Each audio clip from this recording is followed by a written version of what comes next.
Deb, we ready? Okay. Welcome to Targeting a Solution. We are really thrilled to have all of you with us today. My name is Sarah Verado, and I'm proud to serve as the Chief Executive Officer of the Independence Fund, and to see so many great friends, partners, and people who are here today because they want to make a tangible difference. What I think is really special about this morning is the backdrop that we are having this conversation in. And we were driving to Industry Range Day the other day. And maybe like you, we saw an advocacy group who had spent a lot of time and money planting signs, I think every 6 inches. And we were confused because we thought, what's the point of these signs? Is someone going to turn around and not go to Industry Range Day because these signs are, anti-firearm? We think that true change, no matter where you're coming to the situation from, comes from getting out of the echo chamber, as my dear friends here would say, and really having dialogue for tangible solutions with people that can be difference makers. So in order to explain to you how we got to today, I need to take you back more than a decade to 2010. My husband was very proud to serve in the Army. That's when you're supposed to say that that's the best branch. Okay. Thank you. So he was very proud to serve, and in 2009, 2010, his unit, Bravo Company of 2nd 508th 82nd Airborne, found themselves in Arghandab Valley in Afghanistan. It was a horrific deployment, high casualty rate, and an enemy that was largely invisible, improvised explosive devices. My husband was injured twice, just 2 weeks apart. After he was wounded the first time, he requested to go back with his unit, and he was wounded the second time with life-changing catastrophic injuries just 14 days later. It was sort of game over in some ways. And so as we all descended upon our nation's best military hospitals, Bravo Company was so hard hit, and 2508 was so hard hit, that there was an entire wing at Walter Reed dedicated to their recovery. And it was there at one point that I remember saying to one of my girlfriends, we are so lucky that they survived. We're just so lucky. And here we are looking at husbands, boyfriends, friends that were in pieces. And when Michael's medevac was brought into Walter Reed, only a month before, Alan Thomas's had been brought in. Alan Thomas was severely wounded in an IED attack where the suicide bomber took out his entire respiratory system with the exception of his left lung. Alan, like many of the guys, were in a very precarious medical situation. And so when my husband came in, my husband's squad leader, Scott Brunkhorst, who our middle daughter is named after, had been killed just 3 weeks earlier, and he was Alan's best friend. So Alan heard that Michael Verado was coming in, and Alan felt a sense of duty to his best friend who had been killed to go meet Michael's medevac. Michael was on imminent death status, and the thought was, in Alan's mind, if Michael was going to die that first night, as they thought he would, that he was going to die next to one of his brothers. And so Alan defied doctor's orders, and he crawled down the hall to meet Mike's medevac at Walter Reed. And then by miracle after miracle, they survived. And then in 2013, Alan walked into the Fayetteville VA. He did everything right when a veteran is in crisis. He identified that he was in crisis, he asked for help, and he walked into the Fayetteville VA. Danica was not able to go inside. They had a 6-month-old and 2-year-old at the time. He asked for help. There were no beds available, and he was given a 90-day prescription supply and sent home to his Fayetteville neighborhood. And unfortunately, a horrific flashback occurred that the retired military police officer who lived across the street would later tell us was like something out of a movie. Alan, unfortunately, killed the neighbor's dog, and then the husband and wife. And then when he realized what he had done, he also ended his own life. And Danica was left with this shame of not only a suicide, but a double murder-suicide, and understanding that we all felt like VA had 3 sets of blood on their hands after that day. And we went on attempting to survive surviving. During this time, my husband was in surgery after surgery after surgery, and we're all trying to adjust to a new normal. We felt like things had sort of straightened out, and then it was 2018, and Derek Hill, another beloved member of Bravo Company, died by suicide on September 11th, 2018.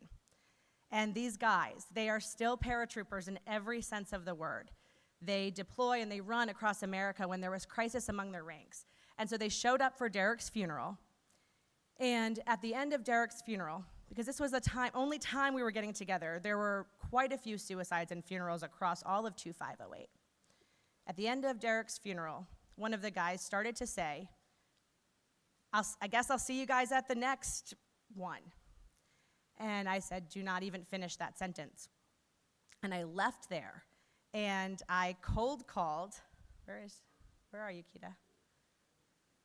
I cold called Dr. Keita Franklin, who was then the national head of suicide prevention for VA. And I told her that I wanted to understand who dies by suicide and why. And Keita met me at a little bar in Washington, D.C., and on the back of a napkin, we sketched out this concept called Operation Resiliency. Operation Resiliency was this idea that we could reform the team in the original formation that they deployed, to have them rely on each other the same way they would on the battlefield to protect and save one another's lives. It was a very lofty idea, and it was only because I was able to maybe harass a lot of different government agencies into believing in this, and they all said, you can try it. The White House, Congress, DOD, and VA, they all said a little bit like, cute idea, you can try it. And so we had a federal MOU and a record of about 48 days. And that initial program, that initial Operation Resiliency, where we reformed the team, only became possible because of really good leaders. And when I think back to that time, after Michael was wounded, after the suicide started, and after we all lived this life of surviving, I knew that in order to really bring this team together, we needed to bring their leadership in. And this leadership would start by saying that the most important battle that these guys were gonna fight for the rest of their lives likely was happening here at home. And so I called Command Sergeant Major Donald McAllister. Will you stand up, Mac?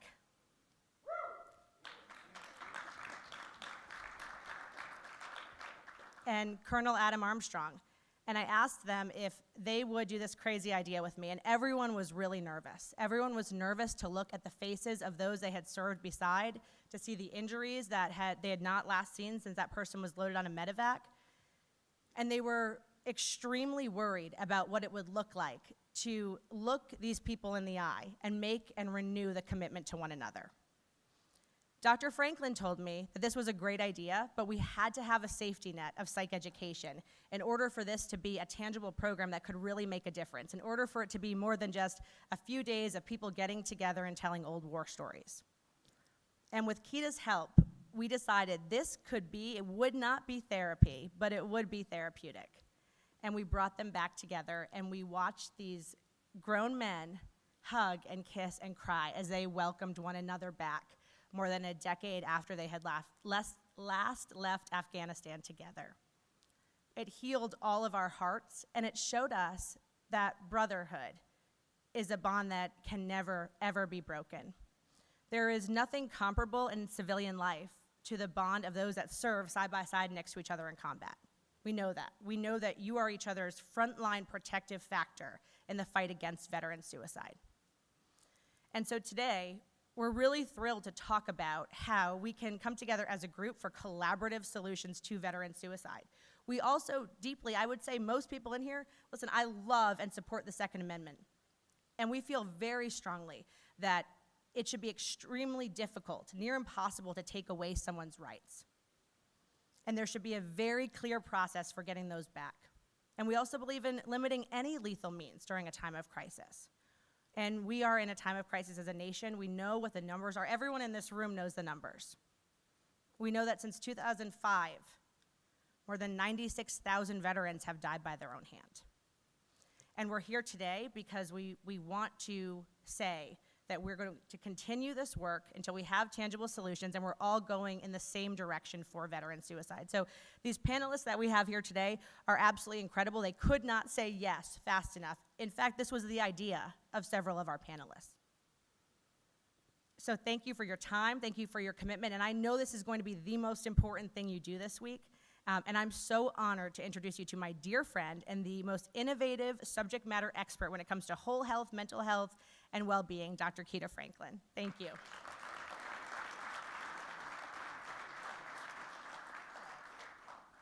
morning, everyone. Thank you, Sarah. I'm happy to be here with this group of colleagues. I'm also a little bit nervous, I should say up front, with this panel and this group of folks. We have an amazing panel discussion ahead of us, and just by way of, getting us started, you have their bios. You have their bios in front of you, and you can read their bios. So, I don't want to discredit any of their bios, but I do want to just give you a couple gold nuggets on each of them. So I'm going to start at the way end with my dear friend and colleague here. I want to make sure everybody knows we have Patrick Murphy with us. He's the 32nd United States Undersecretary of the Army, the first Iraq war veteran to have ever served in Congress. He's also a very successful businessman. He teaches at the Wharton School of Business.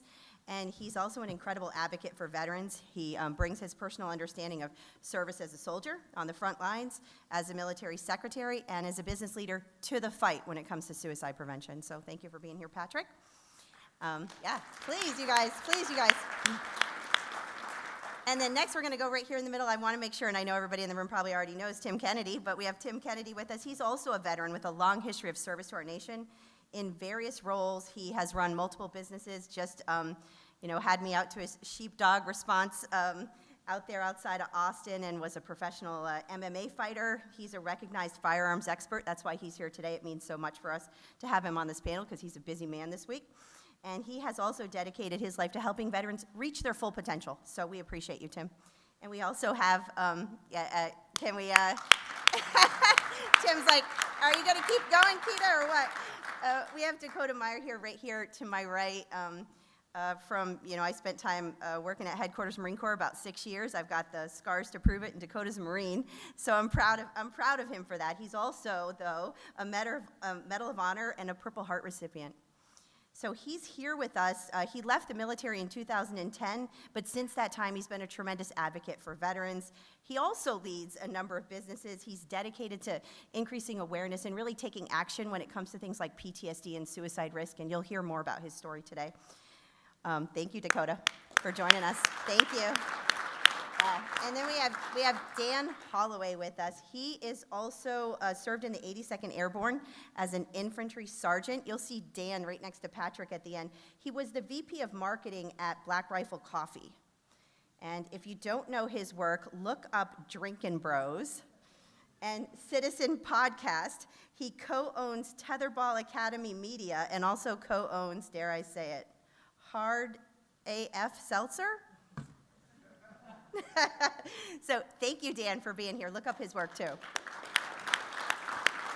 And then front and center, I think they coordinated their outfits, folks, but front and center, we have Ben Kissling here, and Ben is also one of our own, a Marine officer, a veteran. He is a reporter with the Wall Street Journal. And again, put his name into Google so that you can read more on his work, but he has written on veteran issues for a number of years. I've known him as far back as my time. I knew of his work as far back as my time working with the troops in the Pentagon, but he recently published a book about Bravo Company.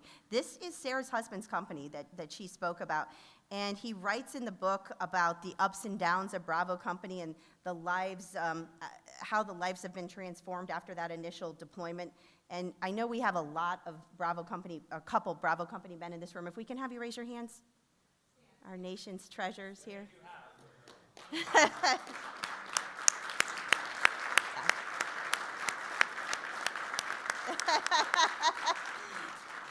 Thank you, Bravo Company. I appreciate you, man. So as we get started, I have to say, I'm like Sarah, I'm thrilled to be talking about suicide prevention here at SHOT Show. I might be the only mental health clinician at SHOT Show, but tell me if you find another one. There might be someone else, I'm not sure, but it's not often that we get to talk to audiences like this. We tend to spend a lot of time talking to our own community, and we don't always make the difference we want to make because we're, talking to our own. And so I just, we in the field, people that work in the field of mental health don't always know what they need to know about firearms. We get stuck. We say the wrong words. We trip over our own, we just get stuck, and then we lose our clients. And that's just plain and simple. So, we want to learn more about this community, and I bet you folks that live and breathe in the firearm community probably could argue they might have a thing or two to learn from the mental health community. So thank you again, Sarah, for bringing all the communities together. And I want to jump right in with you, Patrick, so I'm just going to tee you up here. We know that if you look at the data, between 17 and 20 veterans and service members die per day by suicide. This is if you include the active duty, the reserve, the guard, 17 to 20 a day. And it's unacceptable, right? We don't just say, we believe one is too many. So to have 17 to 20 a day while you're here in this seminar, do the math, we will have lost some. There's some unique risk factors affecting these vets, like when you're trying to understand that, like, would you share some of that with us, sir? Sure. So, Keita, thank you. Dr. Franklin, thank you for moderating this. And this is a phenomenal panel. So I'm like the person that doesn't belong here because these are great Americans on this. This, I think to all of us, and the reason why we're here, it's personal. You know, when you lose every day 20 of your brothers and sisters that take their own life, it's an epidemic. 70% of those 20 will take it by firearm. So the answer is not get rid of firearms. Let's be very clear. And my perspective is I've committed my life to support and defend the Constitution, period. And that's why I'm so excited about this panel, because it's not looking for government solutions. It's saying, what can we do as American citizens, as an industry, be part of the solution? Because we just got done the longest wars in American history. And it's going to get worse for our brothers and sisters, the millions that served in Iraq or Afghanistan. We all have stories. I lost 19 of my brothers in the 82nd Airborne Division in the invasion of Iraq. I was 2nd Brigade Combat Team. And so I'm here not as a former member of Congress or someone who helped run the Army. I'm here because I love my brothers and sisters like these gentlemen do. I mean, Tim Kennedy didn't get the memo about not wearing a tie, but that's not Tim's fault. He's a handsome son of a bitch. We need to find solutions. And it's super easy for all of us on this panel or in the audience to blame the government, blame whatever political party you're on, blame the other side. And that's what's going on. And that's what's been going on. And both sides in the political parties, they raise money on this issue, and they don't try and find solutions because it doesn't help their day job, stay in that office. We as American citizens need to figure out a way forward, mostly in the private sector, to move forward.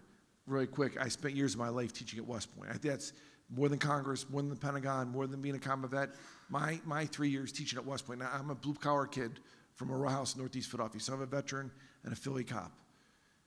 You know, that Constitution that we all took an oath to support and defend, that is very clear that every American citizen has rights, and they're enumerated in the Constitution. And if it's not enumerated, and the 9th Amendment says you still got them even if it's not listed on there. There's nothing in there that says you can get married. That's your constitutional right, because the federal government can't stop freedom from happening. And how do you find the way forward protecting the Second Amendment, period? And again, I'm a gun owner, several weapons, concealed carry permit, all that stuff. But how do you protect it, but also say, hey, what can we do as a private industry? What can we do as private citizens to get people involved to do it? And the best part of what I thought Sarah mentioned and what you, Keita, and Sarah have done is trying to develop that tribe, especially folks who are suffering.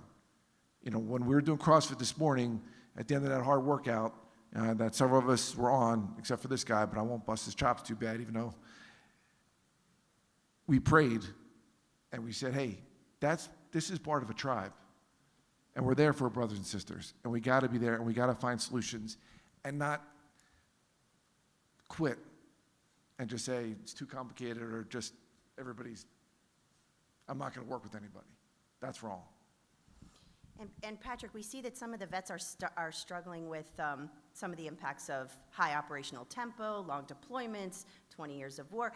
And at the same time, the vets have like a number of unique things going for them that everyday folks don't always have.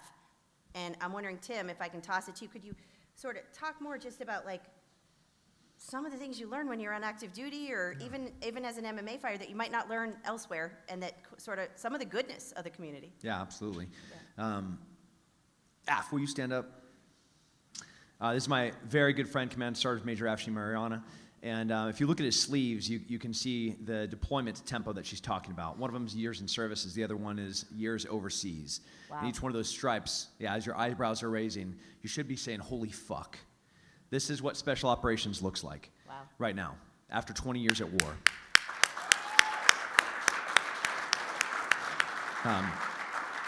Active duty command sergeant major. So it is, we're given tools. Our ability to deal with external stress is how many tools do we have in the tool belt to be able to deal with the things that we come back with the things that we see overseas, with being away from our families. And the military teaches and gives us a lot of those tools: discipline, physical health. They give us a consistent schedule for periods of times. Yeah. There's lots one of way to things put that it. come, that come from the military that are really positive coping mechanisms. And these coping mechanisms are the things that empower us to deal with lots of problems. There's no question. You could look at it like pieces of armor in your suit.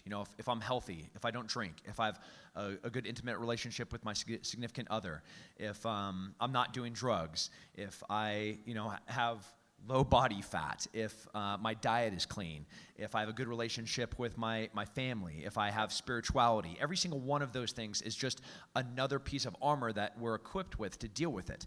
The military gives us a lot of those, but they also do the opposite.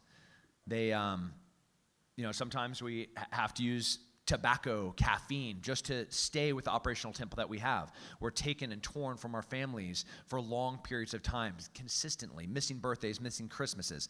So it's a double-edged sword that is really hard to reconcile, just like how do we protect the Second Amendment while we ensure that veterans don't, in a moment of crisis, resort to using a firearm to take their own lives. These are difficult things. Yes. And these difficult things, hey, I'm pretty sure people in this room have done difficult things. And these are some difficult things that we can reconcile and figure out how to fix. But from the military and from MMA fighting, some of the best tools I was given was the strict discipline regimen of how to be healthy. It is, if you look in special operations, you get to special missions unit, all of the dudes look like these Adonises. Not all of them are, almost all of them, sorry. Have humor. Yeah, he's 2 apple boxes high.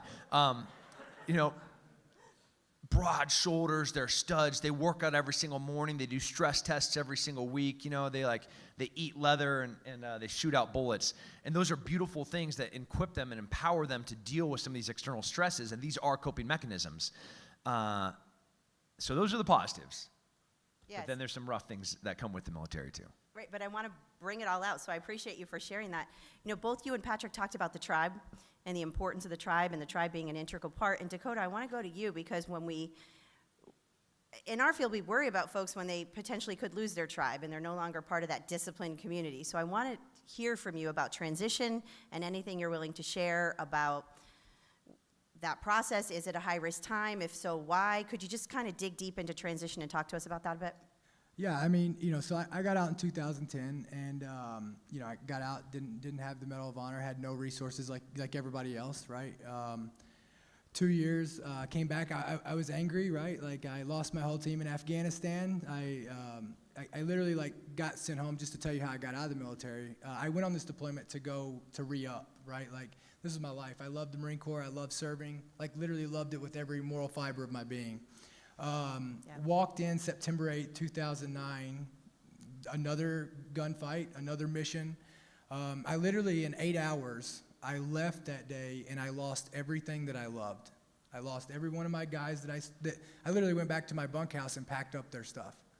I came back, I got sent home, because I'd seen enough is what they said. They sent me home. They sent me straight from Afghanistan.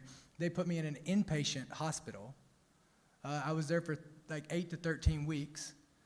And then I'm told that I'm basically like, hey, you're not going to deploy again. You can get out of the military. So that was my transition out, right? I was out in 2 weeks. And so after I got out, I was angry, right? I was angry. And I kind of isolated myself, I'm not around veterans. I'm not around other guys like myself. I can't find anyone like me. I have no purpose. I got out the victim. I was blaming the world for my problems. And ultimately what I need to do is I need to look in the mirror and say, hey, look, there's plenty of people around us. There's plenty of people around us everywhere in their communities. It doesn't have to be a veteran. There's first responders.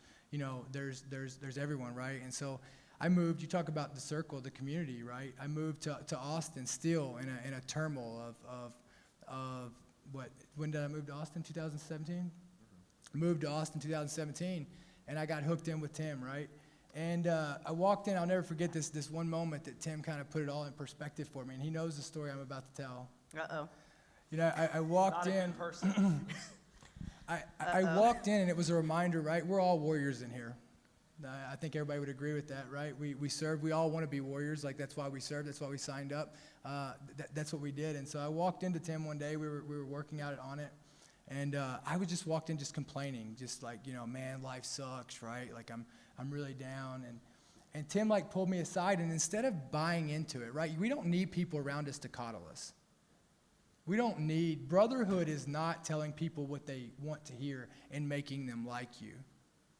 Brotherhood's holding people accountable to a standard that dictates that they'll accept nothing less than the best for them and holding them to that standard even when they don't believe in it.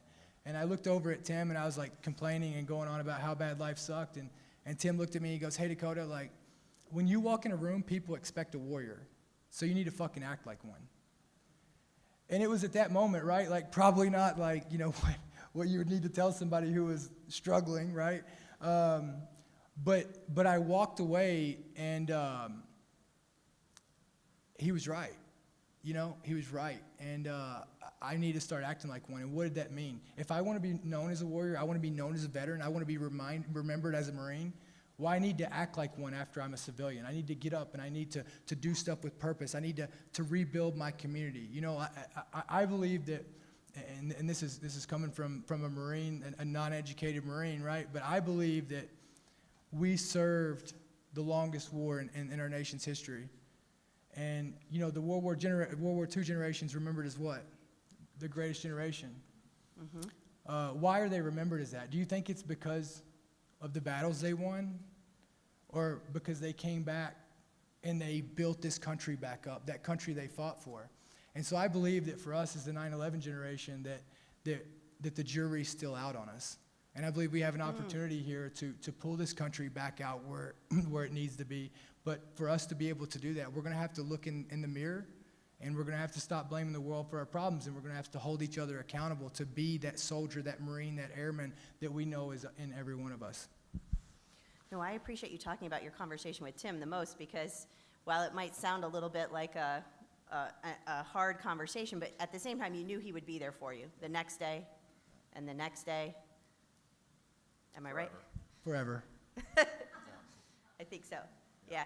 So this idea of peer support, not just vet to vet, which I know both of you are, but you're saying like you've gotten good peer support over the years from folks that aren't vets. Yeah, at times. Yeah, 100%. And honestly, I would say it's better than the other support.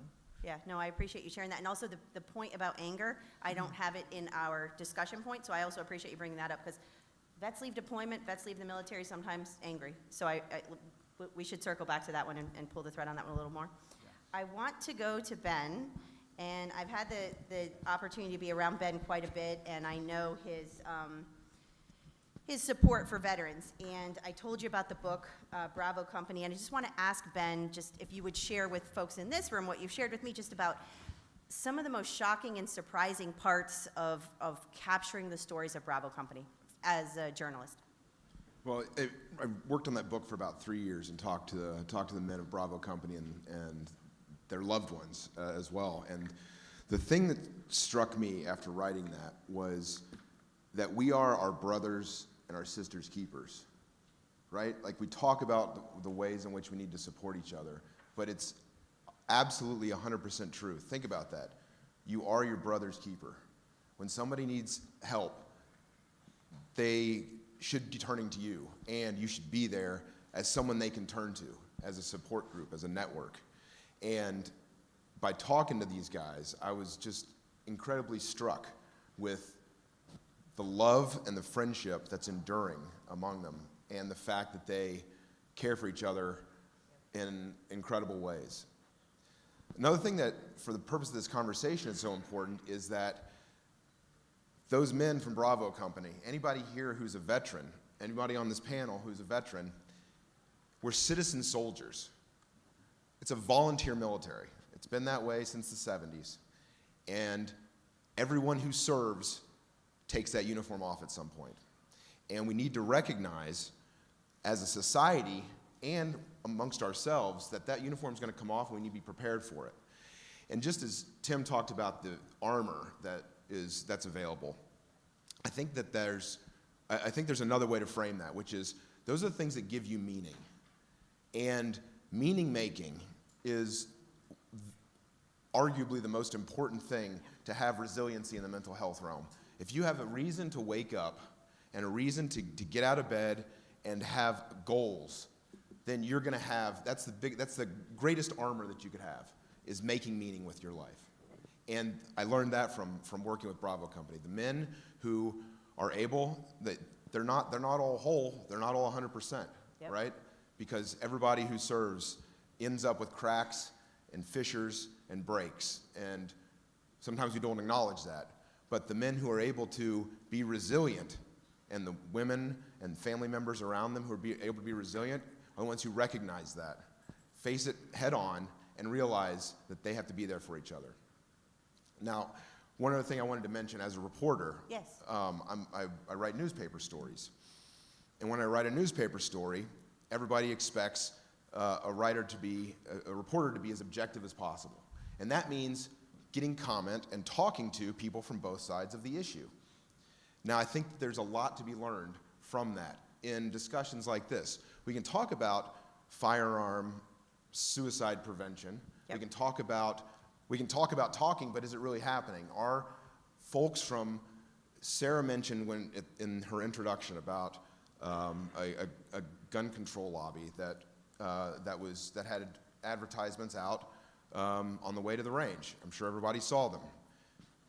I speak to that group just as I speak to NSSF. I talk to folks on both sides of the issue, and something that is consistent is that everybody on both sides of the issue, the folks that paint, when they're just talking about it without actually having to have a conversation, they may not say good things about the other group, whether it's in this instance, gun lobbies versus firearms, people who want to have more limits on firearms.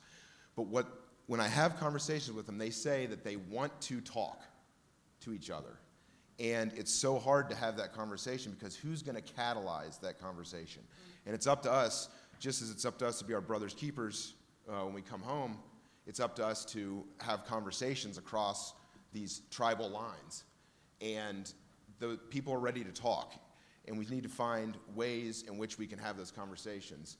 And sometimes you have to cut through larger policy questions to talk about things that you can have an effect with. And firearm suicide prevention is something where a lot of people on both sides are ready to talk about. And I think can agree on, and I think that's what you were saying too, Patrick. Like, we can come to good on this one. Yeah. I want to talk about the meaning making, though, and this is, again, me going off script per Tim Kennedy's advice to me this morning. This idea of meaning making, I've talked to Sarah a lot about meaning making, and just like, how do you get through on your darkest days and make sense of all of this? And I know that in some cases, helping others brings meaning and helps you. And I know that, Sarah, you've been super grateful from the support of Bravo Company, as have I, and I hope the men know it, over the years, just getting to know them and the support that they've helped on Michael's 119th, I can't remember, 120th surgery has been incredible in terms of meaning making. So that applies to you as a veteran. It applies to me. I'm, male spouse, not a veteran. It applies to, it's a universal. Yeah, no, I appreciate that. Dan, I'm coming at you. And he's like, let's go. I want to talk about two issues that I think you might know about and that you might have heard about based on your podcast and all your work where you've gotten to interview some incredible heroes. When we review deaths by suicide, I've had the opportunity to look at fatality reports and incident reports from the Marine Corps that go up to headquarters and the like. We see veterans struggle with relationship problems. We specifically see like a failed relationship in the 90 days leading up to their death, and it's just tragic. And then we see alcohol. We see the presence of alcohol. Can you just talk to me about what you've learned about either of those two subjects? If you're willing to hit on both, that'd be great. But just relationships and alcohol, and what would you share? Sure. The relationships part is really interesting because what I figured out really early in dealing with these things, interpersonal relationships, people coming to me for advice and stuff, is that you really have to understand who the veteran is, right?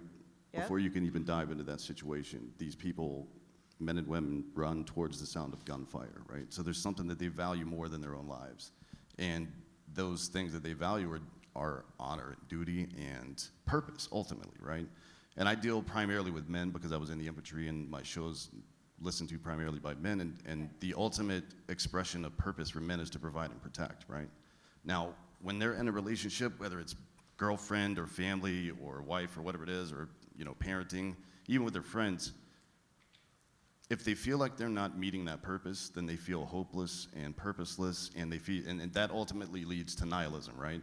It's the same nihilism you see in young men who turn to gangs, who turn to terrorism, who commit suicide, who are mass shooters. It's all the same symptom of the same disease, right? Yep. So when I talk to these people, I try to lay this bare, and I do it, if they're willing to, I do it with them present and with their family member present or whomever is in the relationship, so everybody knows the facts of the case. Are you in a situation right now where you feel like you're not meeting your purpose, where you feel like you can't meet your purpose, right? And then how can we get you back to that point? Because otherwise, they're gonna continue to spiral, and there's no amount of therapy or medication or money or anything else that's gonna solve that problem. And we talk a lot about hopelessness and helplessness in my field, but we don't usually think about it as like purposelessness. Did I say that right? Purposelessness. Like that's a really good way of like just traveling through life without a purpose. Yeah, and I think we treat it incorrectly a lot too. We tend to, I think Dakota mentioned it, actually not mentioned it, you told that funny story with Tim, but it is something like that. We coddle people a lot, like, oh, it's okay, everything's gonna be okay, platitude and comfort, but that's not what these men are looking for. You know what I mean? They're looking for that purpose. And the Yep. platitudes and the pat on the back, that's not gonna cut it. No, I appreciate you for sharing that. I had no clue what you were going to say about relationships, so this is very insightful, and I appreciate you for that. I want to ask Tim a question. You know, I got the great pleasure of going out to Sheepdog Response, like had to, tell my father about it and everything. I was so like, guess where I went? And one of the stories that you shared with me was just this value, like living a life of values around helping veterans. Like it's just part of the fabric of everyday life. And I'm wondering if you would share with this group, to the extent that you're willing or able, about a time when you've intervened with a veteran that was struggling. What was that like? Was it hard? Like what did that look like? Well, there's two. One I'll just give you the wave tops of. I get a call at 3 o'clock in the morning. Recently divorced. He's drunk. You got the litany. He hasn't been healthy. He's been smoking. Obviously not sleeping.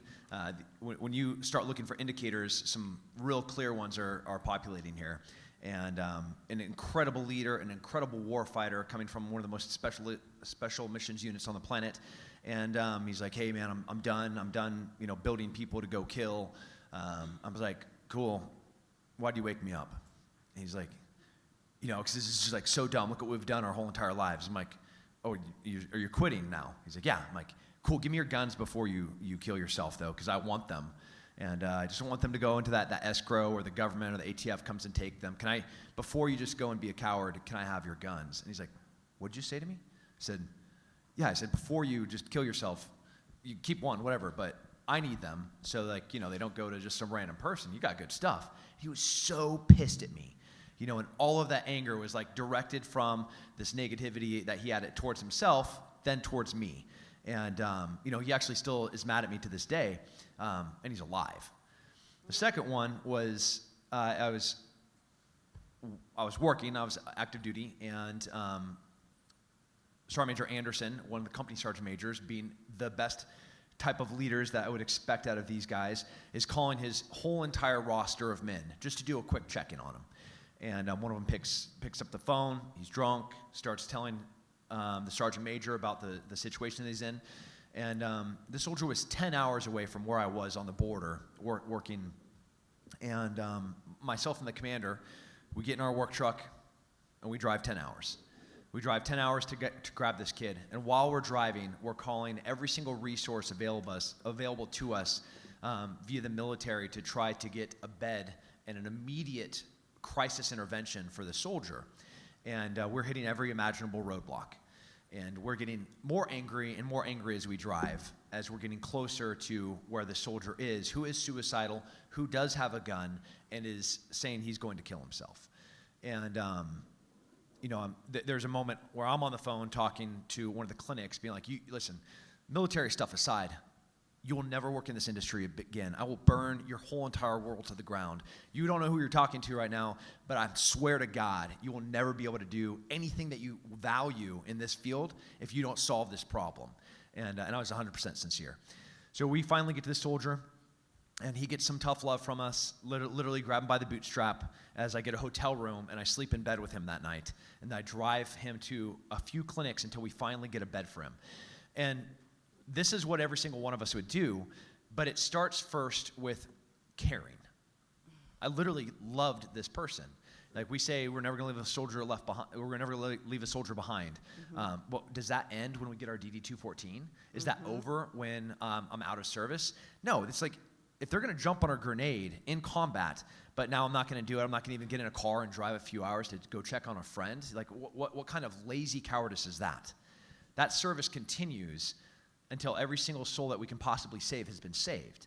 But at first, it starts with a purpose, like you said, a mission and an end state, and I'm working forward. But I'm not going to be successful. I'm not going to have the value or the volume of capacity to affect as many lives as I can unless I'm taking care of me as well, which is employing all of those healthy measures so that I can do more work. Like if I had not slept, if I was drinking, if I hadn't been exercising, if I wasn't being a good leader, I wouldn't even be able to get in the car and drive to take care of this guy.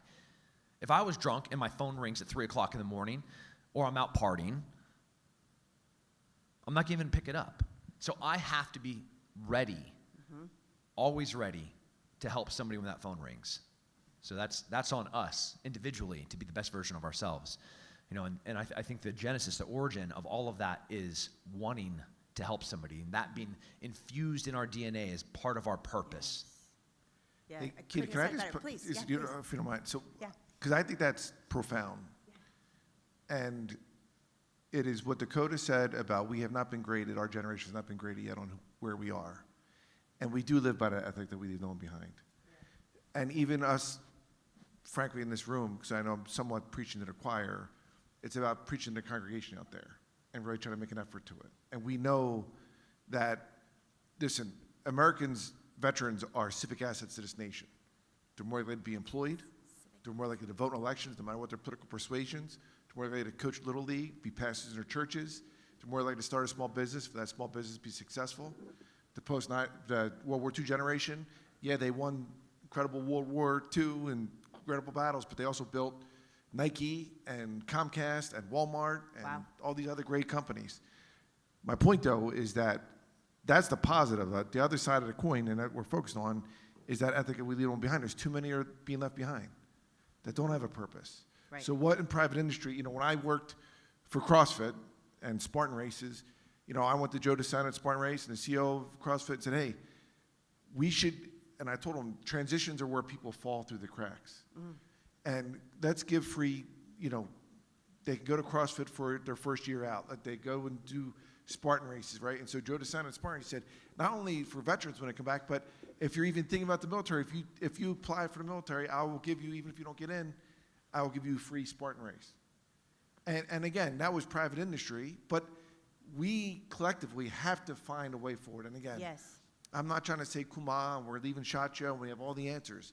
But if we're not trying to be part of the fucking solution, Yep. we're going to be back here next year talking about the thousands more that took their own life. Yeah. No, I appreciate you for sharing that. And Tim, talking about a simple concept like showing up. I work in the mental health field, and we talk a lot about getting clients into care and doing evidence-based therapies and all of these things. And I just tell you that you saved a life by showing up. And that sergeant major that was doing a check-in saves lives. And sometimes it's the basics. And I hope for those of you that are taking down little gold nuggets, show up should be one. Check in with each other should be one. Know that veterans run major companies and do well when they get a little boost, and it might be a race and a sporting event and anything that brings them purpose, just trying to collect your own sort of list of gold nuggets here. I want to go back to you, Dakota, if that's okay, sir. This issue of getting mental health, it comes a point in time on a trajectory and where folks need to get in for care, and the system is not designed well. as illustrated by many folks on the panel, and embarrassingly that I'm part of it. I've been dedicating my life to try to fix it. No sooner do we make one set of traction, we, have a spillover problem in another area. But getting mental health care is not easy, and I'm wondering if you can talk about that, either from a personal standpoint or from folks that you've known. What do we do when folks tell us it's a 90-day wait for a bed, or it's it's unsatisfactory? So how do we talk about that? Yeah, I mean, I want to and let me finish before you Please, you, yeah. you hammer at me. I want to start off with saying that your side of the coin has not done a good job. Yep. I want to start off with saying that your side of the coin, these ideas have not done a good job at providing solutions that we felt comfortable with. Yeah, you got to go come in to. between 8 Yeah. and 5. You got to go Well, to I mean, my brick and we mortar also place. have to work. We also have When to I work. have an opening. We Yeah. also don't want to lose our guns. Look, I believe that the three constitutional rights that I believe are most important are the first, second, and the fourth, right? And so, it's came to this point to where the solution has been so complex. We had a discussion a week ago, right? Yeah. And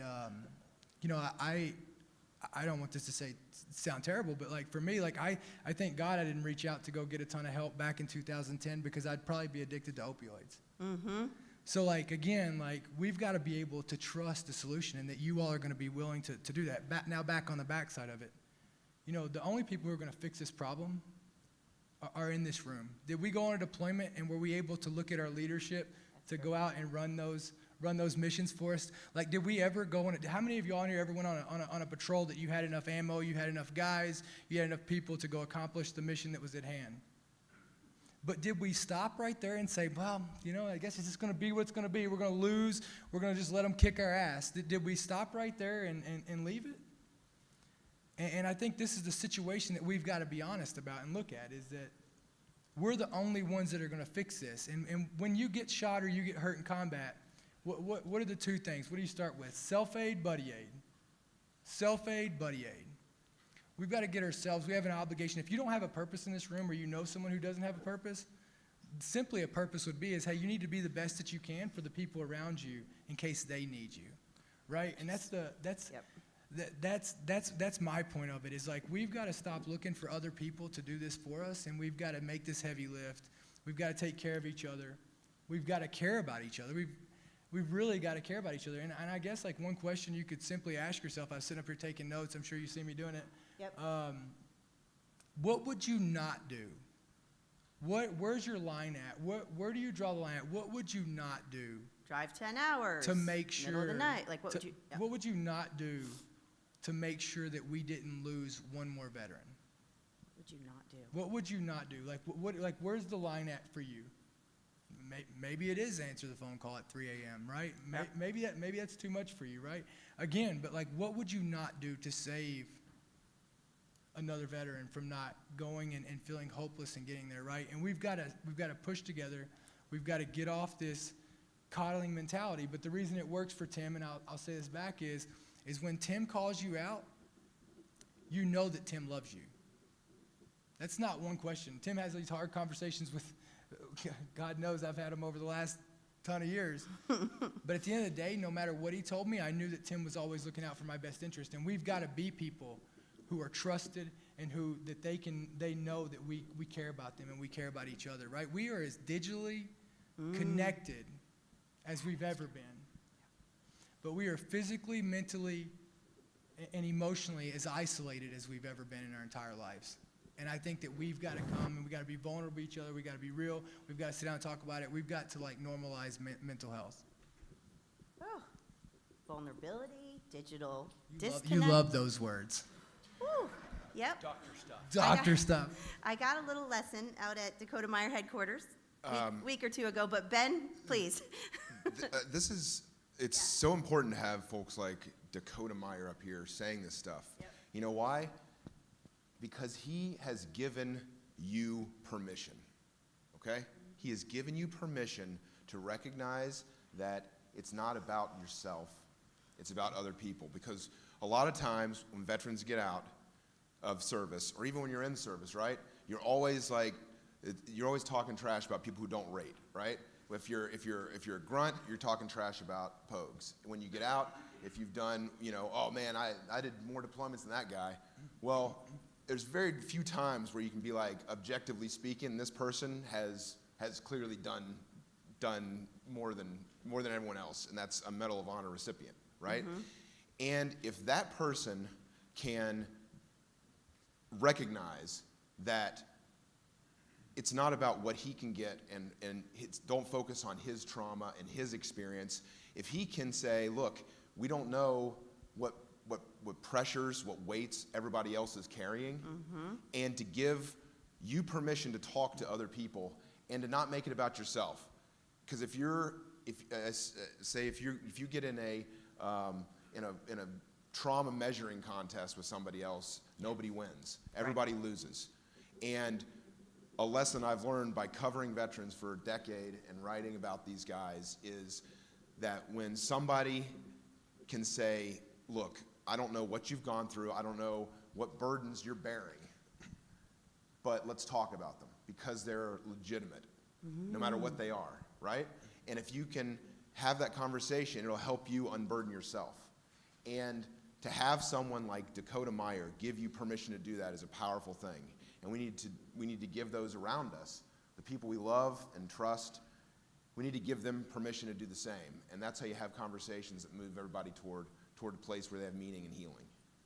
No, I appreciate you sharing that. We do. We need to dig deeper into the issues. And, I'm going to go to you, Tim, but then anybody on the panel. I had the incredible opportunity and tragic reason for it to provide some on-the-ground mental health support to the agents that were involved in the Uvalde shooting. And as well, you can imagine 20 years in service, met with a lot of troops over the years who've been through some trauma. And seeing people end their life by suicide with a firearm, they saw it happen. It's a touchy subject, let alone at SHOT Show, but can you talk about how to talk about it? In some cases we have people that buy a firearm in the days leading up to their death, and it's very impulsive and it's complicated. And I'm by no means an expert on it, but you spent a lot of time in the firearm space, and I'm just curious what you would share with myself and others about how to talk about it. Yeah, I mean, the one is a little bit of courage. It feels so scary that can we really reconcile protecting the Second Amendment while we talk about veterans' access to firearms when they're suicidal? Well, yes, we absolutely can. It just takes a little bit of courage to sit down with somebody that maybe doesn't even, I promise this panel does not agree on a lot of issues on the political spectrum, but happily I will sit down and talk with them about absolutely everything. And that's the first step. We have weapon manufacturers here. Shout out to you. Really appreciate for being in here. Like that is what it looks like, bravery to, hey man, I will be here to have these conversations. Thank you, sir. Thank you. I will show up to do it. Yep. I'm not going to be in this echo chamber, in the silo. In the intelligence community, we try to make everything in silos. Well, those all have to go away, but social media has created versions of it where I'm talking in an echo chamber with people that just agree with me. There's no actual discourse, there's no debate that's ever happening. So the good ideas need to be the cream that rises to the top. And that only happens when there's conflict, when this debate and this discourse happens.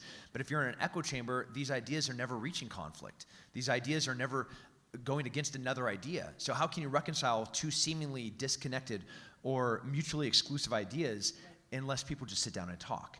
So good habits, being in a position of, whoever stuck those signs in the ground on the way out to range for Range Industry Day, could they be in the same position as me, both wanting the same thing, which is to try to help a veteran not kill himself? What do you think? Absolutely, right? Are we coming at it from two opposite positions? Yes, we absolutely are. Do you think that there would be any common ground in the conversation between them and me? Yes, there absolutely would. Probably, yeah. Probably, but I would say absolutely. Good to good, yep. But there's no way that we would find where that common ground is and find reasonable, real, common sense solutions. Heaven forbid we use common sense, but real solutions to the problem from two opposing viewpoints, or seemingly opposing, but we both want the same thing. And all that has to happen is you to show up and to have a little bit of courage to talk about two uncomfortable things. Show up, talk about it, know that we can operate in the gray. It's not always. Yeah, but first recognize that you're both coming from the same position. We both want the same end state, which is saving people's lives. Yep. And now all we have to do is reverse plan. Nobody would debate me on that over the years, No. on the life-saving part. I got you on that, No. yeah. Others on the panel? And grace though too, because when great. you're talking to people, you have to show grace. Like Dr. Keita Franklin, listen, I have a degree in psychology from undergrad, right? But I'm not like Dr. Keita Franklin. I mean, she ran suicide prevention in the DOD and the VA. I mean, she's super impressive. But I'm an idiot, right? I'm a blue-collar kid from Philadelphia who she had to tell me 4 times, don't say commit suicide. Commit's not a good word. Say take their own life. Yeah. So I now say take their own life. Right? But you Language showed me matters. grace. You weren't Yeah. like, this guy's an idiot. I can't put him on stage anymore. Like, you know, like, so like, that's the third thing is showing grace to get to the solution to move it forward. And know that, like, you have to help people get there. You got to meet people where they are and guide them. It's like, I think it was Tim saying, I mean, Abraham Lincoln had the best quote, like, leadership isn't taking people where they want to go. Leadership is taking people where they ought to be. No, this is a good point. And when we get caught up in the Second Amendment rights part of the equation, from our perspective, we're trying to help people when they're in crisis. So this is like really about a moment in time, because people don't typically stay in crisis their whole life. This is about like a moment in time. And I know that crisis is fluid and, you know, we have sometimes multiple points of crisis, but this is about helping them stay safe during that moment in time. But I'm wondering if others on the panel, Dan, Ben, Dakota, like what else can we say as we like dig deep on the Second Amendment and the suicide nix cross? I mean, Tim posed the rhetorical question, would those people talk to me? Well, I called them when I saw Okay. those signs, right?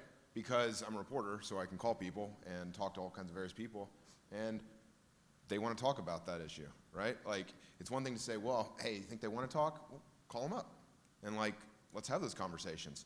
And there's places where you can have that intersection, Yep. and it, you know, it's incumbent on us to bring people in the same room. I mean, Make the call. When you get into these discussions, it gets to policy really quickly, right? It suddenly becomes just a 2A knockdown, drag-out fight when you Yep. have these conversations. But think of it, think of it like if say you got an old house and everything's kind of breaking down. Well, you want to fix the whole thing, but you can't figure out how to do it. But maybe you can come to an agreement with your spouse, like, we're gonna start by just fixing the lights. Like, we're gonna fix the electricity. Oh yeah, we can all agree on that. Like, so there are overlaps where we can fix this one, like, or focus on this one thing in ways that everybody can be in agreement about. I mean, everybody out here, well, I'm assuming most people, if not everyone, is a firearms owner, and that what comes with that is proper firearms handling, right? Like, there's nothing wrong with talking about firearms ownership and safety, right? Nobody, if you go down to the range and see somebody with their finger not straight off the trigger, you're gonna lose your mind. That's basic safety stuff, right? Yikes. Well, locking up weapons is basic safety stuff. And the next step that we can talk about with suicide prevention with firearms is time and distance. That's Thank something you. I was that's going to bring that up. No, please. so Yeah, I time love and it. distance, and it's something that we can all agree on. Now, if folks have weapons ready for self-protection or whatever, then you're not going to have time and distance with that weapon. But if you own multiple weapons, why not have some time and distance there between your ammunition, having it stored correctly and properly, if nothing else for kids' sakes or whatever. And these are all things that we can agree on, right? Like, whatever side you're on politically, safe storage is something that everybody can agree on. No, I appreciate that. Was my next question. Yeah, Please, Tim. well, first let's define a couple of things. So you said crisis. Crisis is this period of time where they are equipped and capable to take their own life. And all of the emotional, sometimes they've maybe thought about it, they've had a plan. Well, now they're in, the plan is being ready to be executed and put into action. Time and distance is the solution. It's a check, it's a doorway, it's a gate, it's a bridge that they have to cross to get through, to finish the act of taking their own life. And time and distance, there are so many ways that we can create a bridge for them to cross. You know, does it need to be legislation? Absolutely not. Does it need to be a friend that's coming over? Yes. Does it need to be a leader stepping in? Yep. Hopping in a car, driving, picking up the phone, and calling. Those are all forms of time and distance where somebody has injected themselves into this problem to form a solution. Yep. And time and distance is just the access in this tiny little period of time where they are truly in crisis. Maybe they haven't slept in a few days. Maybe they're on drugs. Maybe they're drunk. Maybe their relationship just broke up. Maybe they just got in this big, huge knockout, drag-out fight. All of those things are leading into this tiny little period of time they are so vulnerable. Yes. And that is the time that we are trying to inject time and distance to save that person's life. I hope we have that on recording, because I could not have said it better. I could not. And this, I want folks in the room to know that while we're here today and we're talking a lot about firearms in the veteran community, 70% of those deaths by suicide are by firearm. When you compare that to the non-veteran, it's 50%. 1% is still a problem because it's one person. So I'm not trying to get caught up in the numbers, but I do also want everyone in the room to know that something that Dakota hit on as well. We have a medication problem in our, people end their life by medication. People end their life. My very good friend and colleague who was a survivor by jumping off the bridge, Kevin Hines. I know you know him well, Patrick. But people put themselves in front of trains, and ending your life by suicide by any mean is a problem. And if there's I hope I get invited to the bridge trade show or the Amtrak trade show, but know that we're not after any one community. We're after saving lives, and so I just want to make sure I explain that well. Did you have something else to add about that, sir? Yeah, I think that you like that? Dakota? You can do the same thing. I think this is such a hard conversation, not because It is. It's wicked hard, we say, in Well, Massachusetts. But it's not. It's not because we're trying to look at legislation or anything like that. It's because it's something that I feel like we all would do. Like we all again, if I was about to if I was gonna if you thought I was in a suicidal situation, I would hope for my kids' sake, for my family's sake, that you would come and whatever crazy plan that I called you with, that I was gonna do it with. I wish you would do that. And so I look at this as I feel like we would all do that. I feel like we would all do whatever it took to save someone we cared about's life. I think we've proven that. I think we've showed that over and over. And so I think that it seems like common sense to us. What did you do? Farted. What not to say on the panel, Tim? I've said three things I shouldn't say on the panel. I think that we would all do anything for each other, right? And so, just as much as guns, it's the drugs, it's the alcohol, it's all those aspects of making sure that. But again, you can't. I go back to what I said earlier. Is you can't even know if they're in that situation if you don't see them, if you're not connected with them, if we're not building the community, we're not taking care of each other. You won't even have an idea anyway. So it's a moot point if we're not here supporting each other, connecting, going and working out, pushing each other to be better, holding each other accountable. I'll tell you this, I look back from 2011 until 2015, and I think about my circle then. And it was gosh, Dakota, man, you've seen a lot of shit. You're a badass. You've seen a lot of shit, and it's okay. You're drinking every day. I couldn't imagine what you've gone through. I couldn't imagine that.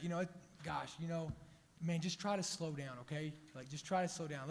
Not working out, hanging out with people who are enabling this behavior, people who are coddling, people who are just it's, gosh, I couldn't imagine what you've seen.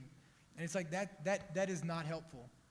That is not helpful. Holding each other accountable. This all comes down to accountability. It comes down to purpose. It comes down to caring about each other. It comes down to making their problem your problem. It comes down to connecting, and that's exactly what this problem comes back to. We talk about time and space and distance and this phenomenon, and I want to ask you if any of you are willing to share, have you been successful, and how do we talk about holding a firearm for somebody in that point of crisis? Holding it. I'm not talking about restricting it per se, but I am talking about keeping them safe by having it at your house or with you. Like, who's willing to share with the group about that? Sure. And I throw it out to the whole panel. Yes, Yeah, I Dan? just want to say we've clover-leafed around this issue a little bit, Yeah, but let's- the let's- state cannot be involved in this, right? The what? The state, Okay. not just every state in the history of humanity, the United States included, or I guess we haven't gotten there yet, but every state prior to us in the history of humanity that has attempted, no matter how noble the cause, to restrict firearms access has become authoritarian. That is a fact, right? And that's untenable for me. I will not accept that. But, you know, as Plato said, if you allow others to govern you, you're doomed to be ruled by fools, right? You have to take part in your own governance. And if you're not willing to take these steps and secure these things, people that we talk to on the show and people that I talk to at events like this, when they say we need to limit government and blah, blah, blah, all this stuff, which I agree with, how do you do that? You find problems that the federal government or state government, whoever it is, find problems they're solving, and you solve them yourself. Be a man. Grow up. Stop whining and bitching about your fucking rights and do something to secure those rights, right? That's how it works. That's how it all works for all of us. You want to play by big boy rules? Act like a fucking big boy. End of story, right? Now, on to the part about holding the gun. Yes, please. You have to have that frank conversation with your buddy. If Tim's struggling and I come to him like, all, you know, wishy-washy, like, oh, I think maybe we should do this, he's going to roll his eyes at me and go back to thinking whatever he was thinking before. But if I grab him by the chin strap and say, hey, bitch, it's time to get some work done, be a man, give me your shit for a while until we can get this figured out, that's what happens. I love you, Dan Holloway. I love you too, Dan. But I agree. Please, Dan, please. Dan is saying what Tim just said, in a Yep. sense. Dan is saying what Tim was said, it is not the government's solution. There's a government solution. There is no one. It is you are more comfortable with your brother and sister veteran or your friends of your tribe. I would So agree with that. I think it's not even just a matter of the state versus liberty issue. It's also efficacy. It's not Yeah, going to work if right, they do it. right. Because by the way, Because people will find a way if to stab I have three themselves or weapons. whatever. If I was struggling, I was not going to be government, Right, and that's yeah. on my record, right? So having a buddy program where your tribe is that CrossFit box. Your tribe is the gun range, which is a quarter mile from my house in Bucks County, Pennsylvania. Wherever your tribe is, and if you could be part of that solution, if you're a manufacturer, if you're 5'11", whatever it is, and say, hey, I want to be part of the solution. So wherever that tribe is, we're going to start this new buddy programs that if you're in the struggle bus, talk to your buddy, talk to us. We'll hold, not that the CrossFit box is going to hold Yeah. it, or the gun range, maybe the gun range can't, but like, Yeah, but there's- that's the way to do it. There's a program represented in this room, Operation Resiliency, that does exactly that, right? There's guys in the room that have been through that program and have been to explain that to people because he wrote the book. Tell them about the program and what it is exactly, because I think that it's very hard to find, modalities for us all to get back together, to find the funding for it, to find the time for it. Find battle and buddies to that will make hold it- the weapon. To make it organic to your daily life. Like life comes at you fast. I think somebody said that once. First Yeah, off, explain that a little bit. First off, I think we're all here. Before you get into that, Ben, I think like we can all agree that we're all here, and the suicide rates are the way they are, and that all of this problem is the way it is because we all, whether we like it or not, have looked to the government to fix this for us. We've all blamed the VA for screwing us. We've all blamed that we haven't been taken care of to fix it. And that's ultimately why the suicide rate is so high. And so, like, if we're going to fix it, it's the same thing you were saying, is like, it's going to have to be us in this room fixing it because no one else is going to do it for us. Could you walk me through a conversation of delicately asking someone in crisis if you could hold their firearm? Am I saying that right? Could you help me with that? Yeah. So I didn't do it delicately in the few times that I've done it. I said, give me your fucking guns or I'm going to take them from you. So just And- direct, you just Yeah. went for it. It's very specific questions. Have you thought about killing yourself? Once you knew they were, Yeah. yep. The answer is yes. Okay, check one. Yep. Have you gone through any of the steps to do whatever this plan is? And is there a plan? Yes. Then the rest is from a position of me loving this person, looking at where they are at in that moment, and Yep. identifying that they are in crisis. Yes. I don't care what their answer is. I'm either going to be physically with them, and I will be the time and distance. I will physically stay there until this crisis. I'll just be the bridge. Yep. Try to cross this bridge, motherfucker. Or give me the tools that I know you're going to use. I love that. And Yeah. so you can't pussyfoot around trying to save somebody's life. And if you care about that person, all you're trying to do is get them out of this moment. You know, the next morning when they're sober and they just slept for 8 hours, Yes. it is the sun rises, and Yes. you have a new person in front of you, and you have a new opportunity and a new day, Yep. and opportunities are limitless here.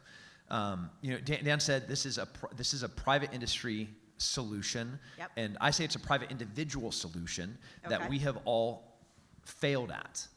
These rates, the highest rates in our nation's history of suicide, where people are taking their own lives at record rates, it's because we, like Dakota said, have been looking for other people to solve it. When has that ever worked? Right, and they're also climbing even now that the operational tempo is going down, which is a problem, right? It's I mean, going to that's a get big worse. problem. It's going to get worse unless we individually, like as the individually responsible citizens, like Roosevelt said, in the definition of what does it look like to be a contributing member of this citizen of this republic, is we go out and start carrying the load. So there are lots of programs. He's about to talk about Operation Resiliency. Yep. You know, but this is one of many great programs that are even in this room. There's guys riding horses that find solutions, find purpose. There's guys that are doing jujitsu. We have jujitsu veterans every single Friday in my gym, and we have hundreds of people that come there every single week, all week long, show up, 50, 100 dudes on the mat, sweating, girls choking out dudes, saving lives. Yes. Lots of different ways to find the same solutions, and there's lots of programs out there, but we haven't come together as individuals and looked for a way to do this and scale it nationally. Right, and that's why it can't just be an individual solution. I'm not saying a government solution. Don't. We're not fighting. All right.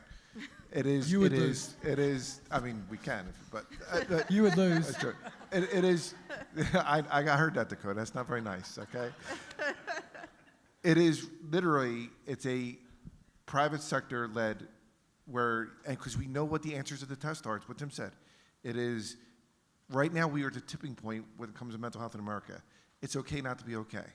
So it's okay not to be okay. Sign up for the buddy program, blah, blah, blah, right? Yes. And this is what it is.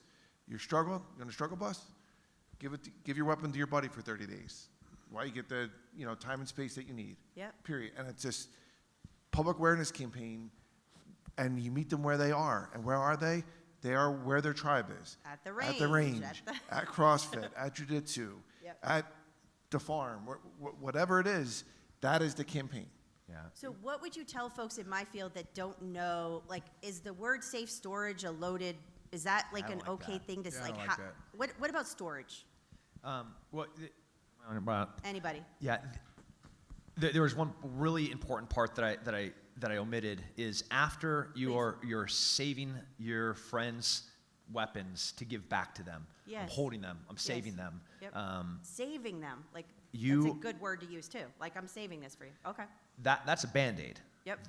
That person is, even though they might come out of crisis position the next day, if they don't start implementing ways of developing healthy coping mechanisms, finding health, dialing 988, getting to the gym, putting down the booze, getting rid of the medication, going and finding a community to sweat with, if they don't start doing something, you're going to have to revisit this again in 10 days from now. And again, and again. And again, and yep. again, and again, and eventually you're going to lose. Yep. So from that moment of creating time and distance in crisis, you then have to put them on the course, on the path, on this journey to Yes. not just self-help, because you have to be there, or you have to give them tools and resources, and there's lots of them in here. Yep. And that's one of the greatest things about me meeting you is like you just opened up this world of million more resources, and I'm going to use every one of them. I have no doubt. You know? I appreciate you bringing this up because people have this tendency to think in my field that we're trying to like chase a singular solution. And what we know is like there's probably like 10 or 20 solutions. When vets get good jobs, it saves lives. When vets get a peer group, when they get jiu-jitsu, when they involve in life meaning and there's a lot of solutions in the fight. And I know we're spending a lot of time on firearms because we need to, but know that that's also not a good single solution. Like saving a weapon for 2 days or 30 days alone if they don't have a long-term sustained plan for healthy living. But I think, Keita, that's the point. That's why this is the choir here. This is why we all have to take action in this room. Yes. That's what the call to action is. The call to action is when we have 70% of veterans who take their own life every day, 70% of them take it by firearm. Where in a civilian world, it's only 50%. Yep. So, whether you're a veteran or not in this room, you should be part of the solution. Say, we're gonna, as an entity, as a person, as an American, whatever, we're gonna be part of the solution. So there's less heroes that take their own life every day, or not.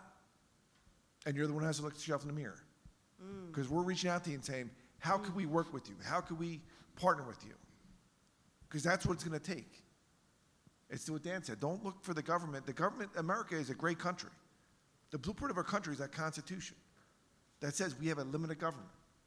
Now, the rest of the world's, around the globe, the rest of the countries on the globe, they think we're crazy because we're like 300 million firearms. We're like a porcupine, right? And when we're united, we'll take anybody on and win. Yeah. And what they want is us to kick the shit out of each other here in America. They don't want us to solve solutions. You look at TikTok. I'm not on TikTok because I have a top secret clearance. My kids are on it. You look, and again, because I think social media is part of it, especially for young. In China, TikTok is talking about engineers and scientists, and it's all positive. And my 16-year-old daughter, Maggie Murphy's at home, sending me stuff, I'm like, showing me stuff. It's not great. Yeah. Right? No, I appreciate that because I didn't even have a question on social media, and that's part of the solution too, like positive messaging, messages of hope. I have two more things. Yeah, I mean, get Tim Kennedy and Dakota Meyer and these cats out there talking to your people because they'll trust them. Yeah, they will. They're not gun grabbers. I'm not either, but they're, get them out there and let them be advocates. Let them be ambassadors about what we got to do in this buddy program, because it is okay not to be okay. You have something to say, sir? Do you have something to Can share? you stop calling Okay. him sir? I'm checking. What are you doing? No, Dan, checking. Dan, We have too many sirs up here as it is. You'll call me sir later. I have two more. One is about a simple tool that I can't have people in this room leave without knowing, and that is that one of the best ways to know about whether someone's struggling with suicide is to ask them directly. Are you thinking of ending your life by suicide? And you can't say, or you're thinking. Yeah, it's the Columbia test. Yes. I mean, just give them the answer. The answer to that test is just to do the Columbia test. It's like Columbia 4-6 protocol. question. Yeah, it's a Yep. protocol. Put it's it real into simple. Google. Yep. That could be on your list, the Columbia Protocol. And it's really a direct question, and part of that is you just don't want to say, do you want to go to sleep and not, are you trying to end it? No, just ask it direct, and vets are direct people, and I know that's not a problem. So I had to bring that up. And then the last is just, I want to do a set of final rounds with folks on this panel, and then I want to open it up to you all. So those are my two things. And if you don't have a final round, that's fine, but never miss an opportunity to take a gold nugget from a national hero like folks on this panel today. So if we can start with you, sir. I think my mom. I love you, Mom. Okay, well, you got to wait because we're doing questions here in a second. That really is my mom, and that is my dad right there. I want to talk with you after this, ma'am. An ounce of prevention is worth a pound of cure. And I think preventative medicine is the best medicine. So when we're starting to deal out medicine, it is not pills. And ideally, it is not me saving or holding somebody's firearms. Preventative medicine is me looking from a position of love and encouraging people to have more of the armor on them to protect them from all these external stresses. That's weird language. What that looks like is me ensuring and encouraging and empowering and motivating people to go and do all the things that I know that they should be doing to reach their full potential, right? They should have a great intimate relationship with their significant others. They should be sleeping. They should be financially secure. They should be exercising every single day. They should be limiting the amount of alcohol that they drink. They should stay off all medications. They should be out in the sun. They should be playing with their kids. They should be laughing. They should be making jokes. All the things that normal, healthy humans do. When you see somebody that is on the slippery slope and this mental health, this crash to a crisis, you see the signs so clearly, and those things just start disappearing one at a time. And those chinks in the armor, those little links that should be protecting them, just start disappearing one after another. And then ultimately, they're vulnerable. And then they're in this moment of crisis, and they have none of those things that are there for them. They don't have the community. They haven't been sweating. They haven't been sleeping. They have been drinking. They have been doing drugs. And good Lord, we're going to lose them. So it's on us to make sure that preventative medicine, it's a difficult pill to swallow, because here it is, it's discipline. It is regiment, and it's hard work. It's getting up every single day early, like we have every single day this week, and working out together, and sweating together, and laughing together, Being together. That's the medicine. Thank you. And anybody else have any final rounds to share? Yeah, I do. Okay. I think we need to have some frank conversations, not just about the gun thing, but about suicide specifically, because we ask people who are in times of crisis to be vulnerable and share that. But what about you? You're doing well, you're well adjusted. How are you going to make yourself vulnerable, right? To address, and people think that this mental health thing is a weakness somehow. Yes, like and- stigma. People don't want right, to speak yeah. up about it. One of the things I like to do with people that are going through times of difficulty like that is to address the absolute absurdity of that idea, right? Like Because reality test it, like. right, Yep. yeah. So there's, beyond just the psychological, the prolonged exposure to psychological stress, which is the #1 predictor of post-traumatic stress, the physiological issues. So a lot of people don't know this. The average 21-year-old in America today has 40% less testosterone in their body, right, than their counterpart in 2001. That's one generation. And 40% less testosterone, the hormone that regulates pretty much everything in your life. We don't think about that. We don't think, and that's the average American. That's not the guy that's been blown up. That's not the guy that's been smelling burn pits for years and years. And, these are, I think, laying out the facts like that, when you show exactly what the problem is, then the roadmap to recovery becomes very clear. And it also takes the stigma away. If this is not a weakness, as we like to say, your shit's all fucked up, right? And suffering. And it's okay though. Sure, It's and okay. suffering is not weakness. Quitting is weakness. You're not alone. Right. Yep. And I think it was, I've got it written down here. I don't want to mess it up. Mary Okay. Pickford said, "This thing we call failure isn't the falling down, but the staying down." Staying down. Okay. That's powerful. That's very powerful. All right, well, let me shift over to you all, because you all probably have a handful of questions. Hopefully we spark some ideas, and you want to participate in this. And I know we already heard from one person in the audience who has a question. Can you stand up? Yes, yes. I have been waiting for this. Yes, since I know. This is No, the we best are part of already Sean. My heart go, but my heart's going right now. Clean your room. Now it's your turn. She's bringing it. She's bringing the heat. I love it. You're on your No, own. but I was just thinking, you never know what demons people are fighting, when they're in a low place. So in your book, you mentioned that you, butt naked, took a swim. I knew about the swim. I didn't know the thinking behind it.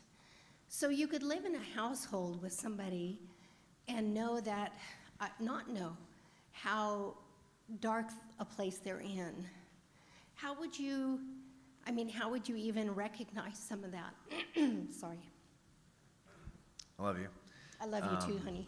I'm The- glad the, you're with the us. litany of bad decisions that led up to me taking off my clothes and hopping into the Pacific Ocean and swimming due west into the fog, there actually wasn't any thinking. There's no intentionality of me trying to take my own life. It was, wanting a baptism. And this is one of the dangerous moments about this crisis is there wasn't a plan. There was a plan to drive to Morro Bay, to go to the right side of the rock, so I'm not in the bay, and to swim out past the breakers. That is a plan. That is a dangerous plan. In my mind, it's not a plan. But if I were to tell you, Dr. Keita Franklin, you'd be like, Yes. cool, I'm going to take your car keys, and you're not going to drive to Morro Bay. Stay And I'm together. going to create time and distance between you and this thing that you're trying to do. Yep. In my mind, it's not a plan because I can swim in that ocean for hours. I'd be hypothermic with the tiniest little frozen penis on the planet, but I can still swim. So how do you know? You do love me. You did love me, and you were as involved in trying to find out what was going on at these times. But you're not my peer. You're my parent, and these are different things. So as a parent, there's ways for us to inject ourselves into our children's lives. At that time, there was no TikTok, there wasn't Snapchat, there wasn't Instagram. My children, none of them have that. My big girls do, and I'm in there. I have Life 360. I have access to their accounts because I still pay for their cell phones. So if I'm gonna pay for your cell phones, I get to look at what accounts you have. And that's transparent and that vulnerability and honesty, and we can have real conversations about things that are on there. That's parent to kid. Yep. Here, there's so many ways that we can interact, for whether it's industry to individual, whether it's peer to peer, whether it's command sergeant major to soldier. All of these are different avenues, and all of them have to be activated for us to be successful. Just like Dan said, just like Ben said, just like Murphy said, we have to, all of us collectively and individually, come together for these solutions with lots of different approaches for these solutions. But it's peer-to-peer, it's soldier-to-soldier, it's sergeant major to soldier, it's business to soldier, it's manufacturer to soldier, it's all of them at the same time. All of them, all everywhere, all at once. 24/7. How about you, sir? Hey, Kleb. My name's Clint. Clint Byer. I like what you said, you know, the peer support. I think a lot of that peer support in teaching, you know, like, I'm part of the SISM team that I was on when I was active duty, and then I'm on the Clallam County SISM team, and I still support that and volunteer with that. We do debriefings. Critical incident debriefings. Yeah, and it's to keep operators operational, right? So, you know, Command Master Sergeant, that process needs to be taught from the ground up so that it's normalized for peer support. If you're not normalizing that and teaching that, you know, hey, we just got back with a mission and there's a particular debriefing that needs to be done, it's probably not, where I'm talking about a specialized critical incident stress management debriefing where, hey, you're having these issues, it's normal they have that flashback or that thought or that thing waking you up in the middle of the night. You know, continue all of the healthy things that you mentioned are part of teaching that, right? And then if you're having an issue, the peer support, hey, you call your brother. You know, we're all here for you. So critical incident stress debriefing, after something bad happens, you go, sometimes it's a counseling session, sometimes it's just with everybody that's on shift. How many of you guys in the military have ever done one of those? So that I was about to say, I didn't do it in the military, but as a first responder now, as a Firefighter. firefighter. Firefighter. I yeah. said in the military. Oh, well. Not one time, right? Not one time. Not after a gunfight, not after getting blown up. No, Not one time ever. Yeah, but every single E1 that enters the military is taught how to take care of their gear and their weapon. Yeah. But not their self, not 100%. Institutionally as they grow throughout the military, right? You're It's a ridiculous 100% right. premise. One other thing, it's, you know, before I learned that in the military and was taught that, you know, the first time you deal with something horrific, you go talk to the chaplain. You know, then we developed into the SISM thing. Yep. But suck it up and don't be a fill in the blank. Yep. Used to be teach the ground up SISM and peer support. Yeah. I was 18. I was on a vehicle rollover in California as a firefighter EMT. And a bunch of people died, got launched from their vehicle. It was a church van with a bunch of women and children. Goodness. And 18 years old, obviously. Frontal lobe is not fully developed. I'm not a full train wreck yet. And they make me go to a debriefing. I'm like, this is such a waste of time. I'm super frustrated and irritated. It's an unpaid shift. And I was angry. And then I come home and I'm just randomly crying in front of my dad. You know, and I had no idea what was going on with me. And this is normal. You know, this was an 18-year-old man that has no idea what all these things that he's feeling and reliving and revisiting and reenacting in his brain. And then I just hear a song where I smell the grass or I smell the dust in California, just like it smelled like after the vehicle had rolled over, and boom, I'm just crying. You know, but these are more solutions, and they're not things. You're 100% right, Dan. We are never taught how to do that. Right. You know, I learned it from leaders, and I still, to this day, I call Sarah. Now I'm calling you, and be like, what do I do here? You know, because I was never taught the roadmap. The military never gave me the instructional about how do I get in a car and drive 10 hours to get in there. You know, what are the, cool, here's a litany of resources. That doesn't help me. How do I do this? Or it's a PowerPoint in a boring room, Yeah. right? Goodness. It's one of the two. But Dakota, Exactly. It's not taught from the ground up that those are normal reactions to an abnormal event.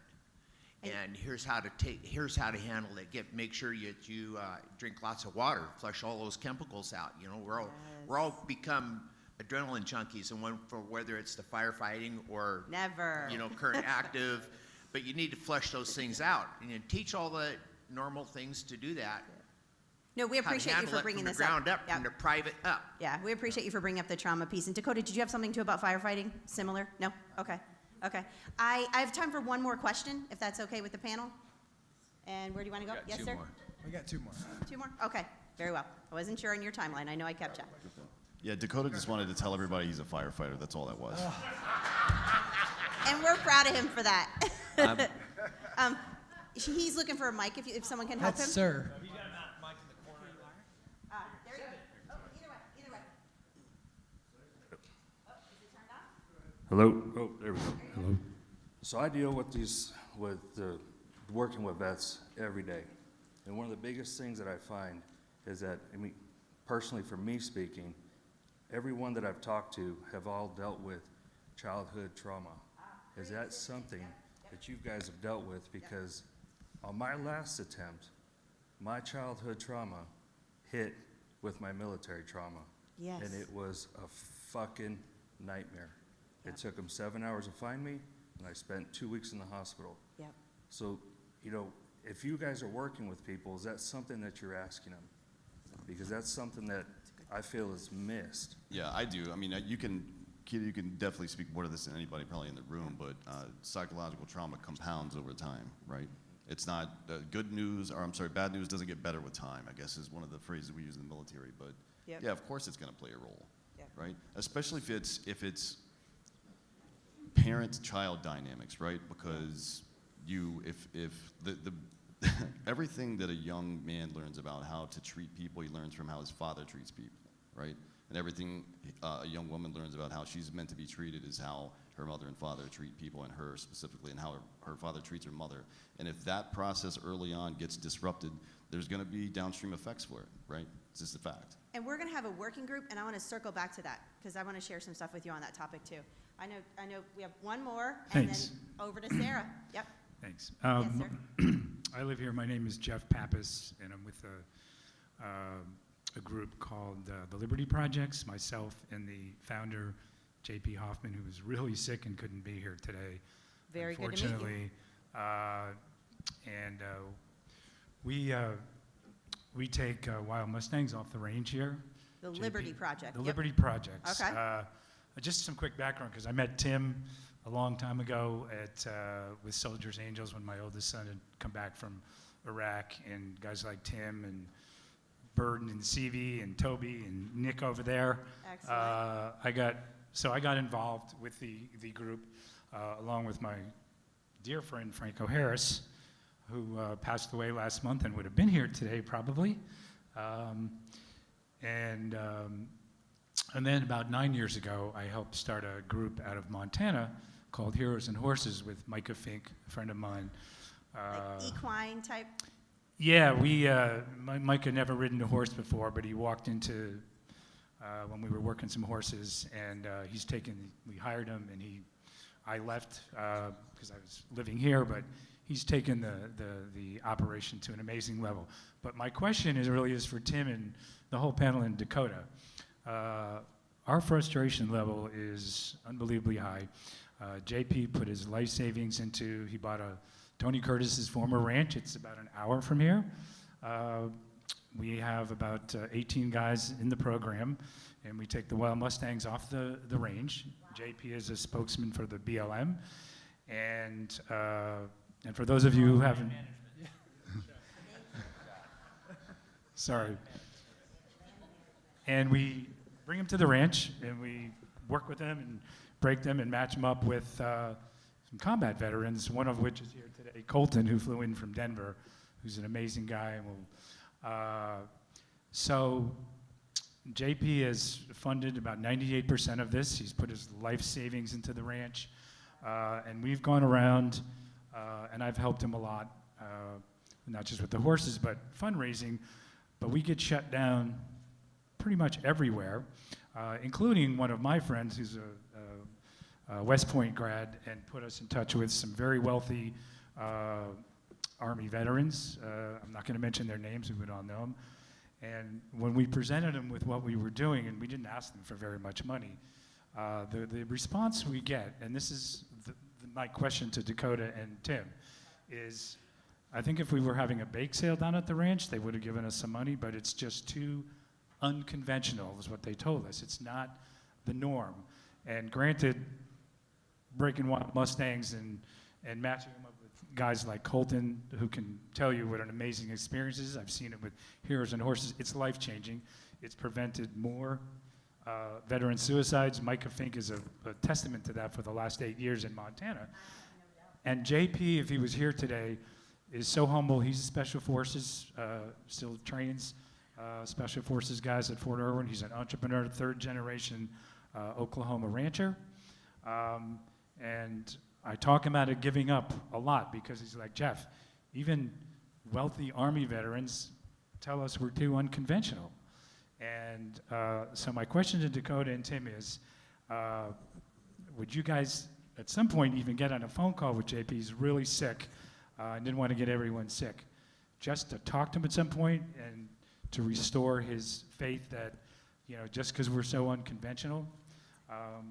That's my question, and if you give me Sir, one... I'm gonna chime in, because I know their hearts, and they're here, and they're volunteering their time. It's, which I know we're so grateful. Yes, I mean, they can never say yes quickly enough, and I think connecting with other groups in here would be a great way. We're gonna do that in the working group to really make sure that we can share you as a fantastic resource and help bring our resources to you so that your voice is heard throughout this veteran community. What you're doing is amazing. Can I let Colton, who's in the program, he's one of our veterans, for 1 second, just so instead of me saying effective, would you mind just saying, what have you found working with the horses? So I struggled with suicide. I actually attempted a couple years ago, and I've spent the last year, my last year or so, trying to find myself. And I mean, kind of like what Dakota said, I finally looked inward and started working on myself. And since then, I've reached out to a lot of my buddies that I was deployed with, who I know some of them have made attempts and have been admitted. And I got the opportunity to go out there for 10 days out to the ranch, the Liberty Projects, back in September, and it was a turning point in my life, huge. I mean, you get a lot of time alone to really reflect. You get to work with horses, and it helps you rebuild your confidence. It kind of gives you a purpose temporarily, and it's that physical activity as well. Like Tim said, that's a huge part of it, is that just being active, getting out in the sun, but also being out there with other veterans and other like-minded people who all are there for the same reason that you all care about each other. And it was a huge turning point in my life, and I'm doing better now than I ever have. So it's That's amazing. Thank you for sharing your story. That's incredible. Thank you. Thank you so much. Thank you.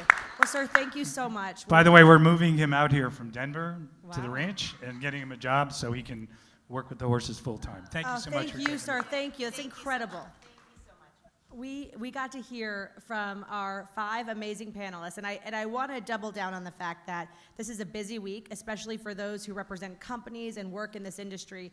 And every single person here is here as a volunteer with their time and their resources, because there is no more urgent situation that they want to be part of than preventing veteran suicide. So I thank you all so much for your heart, your time, and your commitment to this issue.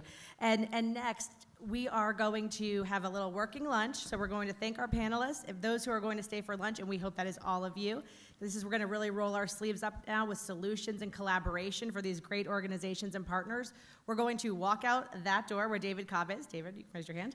Get some nice lunch, and then we're going to file back in this door, and we're going to all sit down, and we're going to hear from our working group moderators about how we can actually move this to a place of action. So thank you for being with us.